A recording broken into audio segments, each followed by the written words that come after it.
Assalamualaikum warahmatullahi wabarakatuh. Perkenalkan, nama saya Amelia Hilatul Jannah. Saya akan membahas tentang Islamisasi Indonesia. Yang pertama adalah pengertian Islamisasi. Islamisasi adalah proses konversi masyarakat menjadi Islam.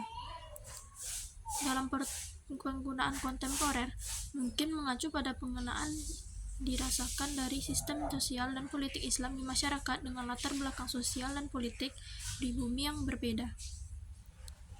Pengertian Islamisasi menurut para ahli.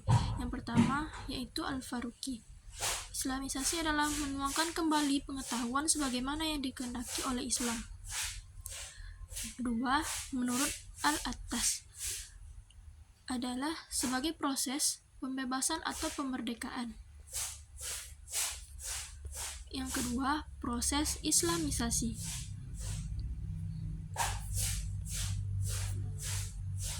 Agama Islam di Indonesia menyebar dan berkembang melalui perdagangan dan mengikuti jalur pelayaran dan perdagangan.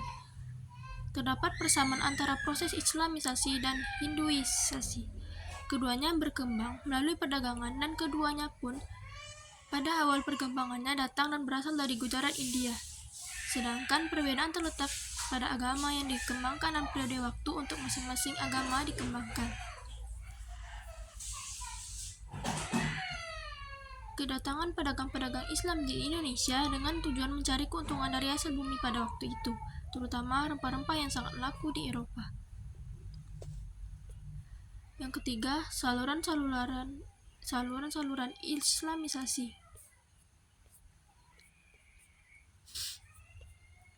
Mengenai saluran-saluran Islamisasi, pertama-tama kita telah ketahui bahwa Islam masuk ke Nusantara melalui perdagangan. Oleh karena kontak dagang memungkinkan terjadinya perkawinan antara pedagang dengan wanita pribumi. Beberapa perkawinan yang dilakukan itu diantaranya yang menunjukkan perkawinan dengan putri penguasa, sehingga memperlancar proses Islamisasi. Tasawuf juga merupakan salah satu saluran yang cukup penting dalam proses Islamisasi. Penyiaran Islam dengan pembentukan organisasi masyarakat Islam di kota-kota pelabuhan dan bersifat memudahkan penerimaan masyarakat Islam di lingkungannya. Saluran lain yaitu kesenian, terutama musik dan seni bangunan, seperti gamelan, wayang, dan sebagiannya. Sedangkan pada seni bangun, termasuk di antara seni ukir, tampak pada bangunan masjid kuno di Indonesia, misalnya di Demak, Cirebon, Banten, dan lain-lain. Fase Islamisasi ke Indonesia. Fase pertama, yaitu adanya kontak komunitas Nusantara dengan para pedagang dan musafir dari Arab, Persia, Turki, Suriah, India, Pegu, Cina, dan bangsa-bangsa lainnya. Fase ini berlangsung pada awal abad Masehi hingga abad ke-3 sampai ke-9 Masehi. Fase kedua, akibat adanya perdagangan ini, para pedagang asing yang memeluk agama Islam mengadakan kontak dan bergaul dengan masyarakat lokal Nusantara. Fase ini berlangsung antara abad 9 hingga 11 Masehi. Fase ketiga ialah tumbuhnya pemukiman Muslim di Nusantara, baik yang berada di wilayah pesisir maupun yang berada di pedalaman. Fase ini berlangsung antara abad 11 hingga 13 Masehi. Adapun bukti-bukti tersebut ditemukan di pesisir Sumatera, Jawa Timur, Ternate, dan Tidore.